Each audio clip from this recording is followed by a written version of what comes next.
ao vivo. Mas não tem problema nenhum. Acho que a gente fez um primeiro tempo quase que perfeito, faltou o gol. E quando tu enfrenta a equipe do tamanho do Cruzeiro, o Cruzeiro ele é terceiro colocado no Campeonato Brasileiro da Série A, é um dos clubes com talvez um dos maiores investimentos do Brasileiro da Série A. O Leonardo Jardim vem fazendo um grande trabalho. Talvez o Cruzeiro seja um dos times aí da Série A que está jogando um dos melhores futebol. Não é porque eu perdi o jogo para eles, mas eu já falei isso para ele lá em Minas. Mas a nossa equipe foi... Tudo que eu planejei no primeiro tempo, principalmente, aconteceu.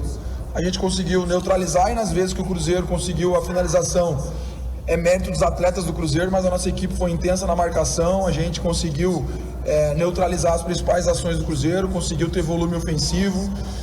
Eu tenho certeza do nosso número, tá? Nós enfrentamos um grande clube, a gente finalizou 21 vezes no gol do Cruzeiro. E eu posso estar enganado, mas acho que o Cruzeiro finalizou 17. Aí vocês vão me dizer, mas fizeram 3-0, claro. Mas eu acho que a nossa atuação, com todo respeito ao Cruzeiro, que é um grande clube, eu acho que não foi jogo para 3-0. É isso que me deixa incomodado. Mas eu fico muito feliz de ver o torcedor no primeiro tempo aplaudindo e escutar o que o torcedor gritou e cantou no final ali, né? Vamos subir Vila. Eu acho que deixou uma imagem para o torcedor que o nosso time está numa evolução muito grande. Volto a dizer, peço desculpa aqui para o nosso torcedor que veio e infelizmente a gente não conseguiu essa classificação e sofreu uma derrota dura, mas ao mesmo tempo agradecer pelo apoio, porque depois de uma derrota tão dura como essa, muitas torcidas poderiam vaiar o time. A nossa torcida entendeu que a gente enfrentou um gigante, entendeu que a gente fez um grande primeiro tempo e a gente não fez um mau segundo tempo. Acho que também contra o grande tu não pode errar. A gente teve a oportunidade de fazer e não fez, e o Cruzeiro teve a oportunidade e fez. Então agradecer ao torcedor, porque nesse momento que a gente sente, né, o baque da derrota, o torcedor aplaudiu e cantou que esse time vai subir, e agora é o nosso objetivo, né? O Campeonato do Vila é a Série B. O presidente foi muito feliz, nosso presidente comentou para os atletas que quando esse grupo se apresentou, e foi falado para mim, foi falado pro clube, para esse grupo, que nós tínhamos 3 grandes objetivos: ser campeão goiano, e esse grupo conseguiu. O segundo objetivo era de, no mínimo, chegar na terceira fase. A gente conseguiu, mas claro que a gente está machucado com a eliminação. E o terceiro é o acesso para a Série A. Então agora a gente vira a página, lamentar a derrota. Não fizemos por merecer 3-0, acho que de repente podemos perder, mas não de 3. E agora pensar somente na Série B, que é a nossa prioridade até então. Boa noite, Lacerda. Boa noite. Primeiramente, sim, como falou a derrota de hoje. E eu queria te questionar sobre uma coisa até que foi uma pauta que te trouxeram para o coletivo durante essa semana, sobre o Ralf. Você teve a escolha curiosa, no mínimo, né, de colocar o Ralf ali no final do segundo tempo, um atleta que a gente não via jogar há bastante tempo, e no lugar do Poveda. Por que dessa escolha e por que naquele momento? Simplesmente pelo fato que o nosso time não merecia perder de 3. Pelo primeiro tempo que a gente fez, pelo que esse grupo vem produzindo, e a gente entendeu, as principais jogadas do Cruzeiro eram pelo lado direito. Então, assim, ou a gente fazia uma troca simples de colocar um fôlego novo, trocar o Igor pelo Formiga, mas a gente entendia que tinha que encher mais aquele setor para a gente não tomar o quarto, porque o grupo não merecia perder de 3. Então, assim, como eu sou um treinador consciente, né, que a gente não conseguiria reverter o placar mais, porque a derrota já estava consolidada e a eliminação também, esse grupo não merecia tomar 3-4-0. E eu não tinha outro zagueiro no banco, porque foi uma situação que a gente treinou para esse jogo, fazer uma linha de 5.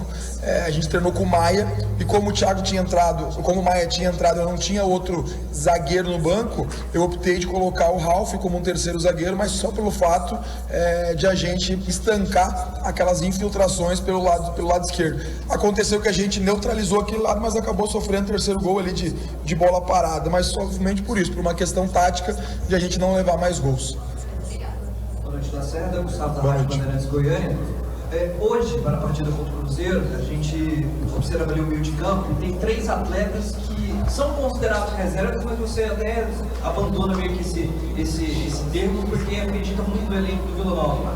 para a sequência do Campeonato Brasileiro da Série B, depois do desempenho deste trio que atuou hoje, você acredita que ganha ainda mais combustível, acreditando num meio de campo reserva capacitado para a disputa da Série B do Campeonato Brasileiro? E o quanto você lamenta a ausência dos três que são considerados titulares na noite de hoje? Bom, primeiro que eu nunca lamento, né, a ausência. É claro que a gente gosta de ter todo o elenco à disposição, porque é muito ruim o atleta estar no departamento médico. Às vezes a gente fica falando que não existe titular e reserva, e existe, né? Porque senão fica aquela imagem do treinador, o treinador não quer assumir quem é titular e quem é reserva, não. Mas assim, a nossa rotatividade ela tá muito boa. Os atletas estão... É tudo merecimento dos atletas, a grande atuação que o Mitkov teve, que o João Vieira tiveram. O Dodô também fez uma boa partida. Quem ganha com isso é o Vila. Achei que a gente precisava ter jogadores de alta intensidade, jogadores com mais pressão na bola. E isso o Mitkov e o João Vieira conseguiram entregar. Jogadores intensos, principalmente no tempo de marcação, mas não só do quesito marcação. Eu acho que eles fizeram um jogo muito acima. Os dois volantes nossos conseguiram tanto para defender quanto para propor jogo. Mas assim, a gente tem um grupo, não sei o número exato agora aqui, 30 jogadores, e todo mundo que está aqui vai ter sua oportunidade, né? Falei isso, lá no estadual teve jogadores que não teve oportunidade, estão tendo no brasileiro, e na verdade, claro que eu tenho que colocar eles para jogar, mas muitas vezes eles que se escalam, né? Então assim, eu não posso planejar se esse meio de campo vai ter uma sequência ou não. O importante foi que eles fizeram uma boa partida, o importante é que o Vila ganha com isso. Agora a gente volta para a Série B, vamos ter um jogo duríssimo contra a equipe do Cuiabá fora de casa, mas claro, que devido à grande atuação que eles, não só os três, né? Todo o time que saiu jogando fez uma boa partida, o meio de campo conseguiu ter uma mobilidade muito boa, mas também estou torcendo para ter o retorno dos atletas, ter o retorno do Arilson, ter o retorno do Gemota, do Igor Henrique, para a gente ter todo o elenco à disposição, porque é isso que o treinador gosta. É ruim tu ter que simplesmente colocar o jogador porque não tem outras opções. Eu gosto de ter todo o elenco à disposição para mim quebrar a cabeça e colocar sempre o que eu entender que são os melhores para o momento. Lacerda, boa noite. Boa noite. É claro que você queria a classificação aqui, né? Mas saindo da Copa do Brasil, o Vila agora foca apenas na Série B do Campeonato Brasileiro.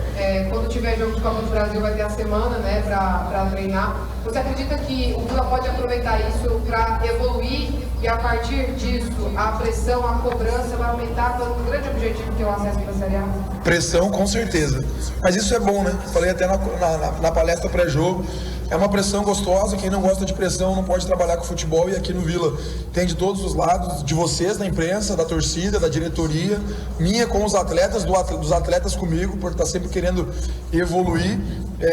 O tempo de trabalho quando tu tem semana de treino é muito importante. Claro que eu gostaria de continuar na Copa do Brasil, porque eu sei o quanto importante era para o clube, né? Desportivamente e também financeiramente, mas sempre que a gente tiver semana cheia de treino, sempre que a gente tiver dias a mais para trabalhar é muito importante. Esse grupo, quando a gente fala muito, né? A gente não teve momentos de oscilação em termos de resultado aqui no Vila. Se a gente for ver a nossa campanha no estadual, Copa do Brasil e Brasileiro, a gente não teve essa oscilação, mas teve oscilação de desempenho, né? E eu sempre assumi isso, principalmente em termos de volume ofensivo lá no campeonato estadual, mas também sempre falei que no estadual as equipes do interior elas vêm mais defensivas, diferente de jogo de Série B e de Copa do Brasil, onde existe uma trocação maior. Mas assim, eu fico muito satisfeito e gosto quando a gente tem essa semana de treino, porque o nosso grupo já mostrou que quando tem mais dias para trabalhar, eles sempre evoluíram. E foi isso lá naquele primeiro jogo de Copa do Brasil, quando a gente teve, para início de Brasileiro. Então é muito importante, né? E a gente tem um grupo muito comprometido, tenho certeza que esse período que a gente vai ter, né, de não ter a Copa do Brasil, vai ser muito proveitoso. Boa noite, Lacerda. Boa noite. Você falou aí que tem um time titular, né? E a gente está vendo essa base na prática, esse time que você colocou hoje contra o Atlético Paranaense. Pensando na sequência no futuro e já com o Cuiabá, a ideia é tentar manter ao máximo essa base? Chega um momento que sim, eu falava isso lá no estadual, que a gente precisava rodar o elenco para conhecer os atletas e muito também merecimento dos atletas, mas é natural, né, essa sequência, esse jogo eu falei na minha coletiva pré-jogo que a gente testou uma variação de sistema, e falo bem claro aqui que era uma situação com 3 zagueiros e usar os meus pontas, o Todinho e o Parede por dentro. E aí, como a gente teve só 2 dias de treino praticamente para esse jogo, eu achava muito arriscado a gente fazer uma mudança de sistema. Mas acredito que seria a melhor forma de marcar o Cruzeiro. Mas assim, quando a gente coloca lá o nosso quadro, quando a gente analisa o adversário, Só que no último dia, na véspera do jogo ontem, eu defini que a gente ia seguir com a manutenção de equipe, né? O Arilson jogaria, que jogou o último jogo contra o Atlético Paranaense, mas ele sentiu um desconforto, então não iniciou a partida, porque eu queria dar sequência para a equipe que fez um grande jogo contra o Atlético Paranaense. Então a tendência, né, para esse jogo contra o Cuiabá, claro que o período até lá ele é curto, a gente tem aí sexta, sábado e domingo, 3 dias, mais uma viagem para Cuiabá. Esperar que nenhum jogador tenha sentido. O Thiago Pagnussati preocupa porque saiu por um desconforto na coxa, então a gente espera que não tenha nada de grave, mas a ideia nesse momento sim é de manutenção. Mas assim, quando a gente tiver que fazer alguma troca, eu estou bem tranquilo, porque eu tenho um elenco muito qualificado, os atletas que dão conta sempre do recado. Boa noite. Boa noite. E essa sequência? Atlético Paranaense, Cruzeiro e Cuiabá. 3 equipes com patamar de Série A. O Vila Nova vai sair dessa sequência de que maneira? Se você me permite, aí eu vou quebrar um pouco essa que eu quis por conta da questão até do próximo jogo. Como é que foi receber o Gustavo Lima no vestiário? Muito legal. Vamos começar pela primeira parte, né? A sequência ela é dura, mas assim, o que o Vila mais quer? O que o Vila mais quer e que o Vila vem buscando aí há alguns anos, né, é a Série A. Então, para mim, eu falava isso lá no estadual, esse grupo aqui ele foi montado para jogos grandes e a gente vem provando isso. Claro que hoje, infelizmente, a derrota veio. Mas se o Vila quer o acesso para a Série A, a gente quer o acesso só por querer, para subir e ano que vem aí. Não, então assim, é muito bom que a gente tenha essa sequência dura, né, de Atlético, agora Cruzeiro, depois Cuiabá. Acho que depois é Novo Horizontino, né? Novo Horizontino, que é uma equipe que briga por acesso. Então fico América, é só jogo grande e o nosso grupo gosta disso. Para mim é tranquilo não, né? Essa palavra não entra no nosso dicionário, mas que bom que a gente tem jogos grandes e o nosso grupo é montado para isso. E sobre o Gustavo Lima, cara, muito legal ver também a humildade do cara, né? De ir ali, eu que sou um fã, né? Assumido do Gustavo Lima, né? Foi ali, conversou com a gente, com os jogadores. Eu não vi se ele foi com os jogadores, acredito que sim. Mas foi no vestiário também da comissão técnica, conseguimos bater uma foto, trocar um papo ali, conversamos bastante até. Que legal, fico feliz, que bom que o Gustavo veio no jogo. Espero que ele possa trazer aí alegrias, né? E sorte também pro Vila aí no futuro. Cantou? Cara, não cantou, mas assim, vamos até fazer aqui, daqui a pouco alguém pode escutar ou mandar pra ele, né? Pô, se ele quiser marcar um churrasco aí pra comissão, a comissão é gaúcha, né? A gente assa o churrasco e ele toca uma viola, mas foi bem legal. Valeu? Pô, ele podia escutar isso aí, né? Beleza. Descontraída aqui, terminou a entrevista coletiva com Rafael Lacerda.